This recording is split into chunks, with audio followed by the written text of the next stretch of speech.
De Golldagom és, sens dubte, una de les companyies de referència a Catalunya. Amb Maricel van anar més enllà. Va néixer un mite. Com a gran format de musical no es veia. Aquí a Barcelona no hi havia opcions, o t'anaves a Londres en aquell moment a veure grans musicals o no hi havia opcions. Jo crec que va ser un canvi en la vida dels musicals, no?, que es feien aquí.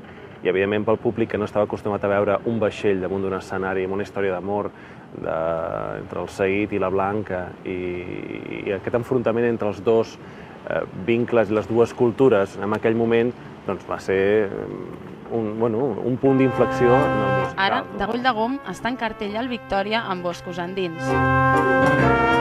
Boscos endins fins al torrent i arribarem directament. Boscos endins tindrà un moment, comença el nostre viatge.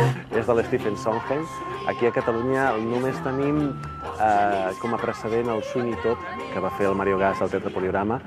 La música és una música especial, de l'Stephen Sondheim, és complicada, és una música que ens porta, amb un fil conductor d'una història d'uns forners que no poden tenir fills, junt amb tots els contes on trobem la Caputxeta, el llop, la Rapunzel, la bruixa, els prínceps, a que finalment puguin tenir una criatura, siguin tots molt feliços, i la segona part descobrim amb aquesta funció què passa després dels contes.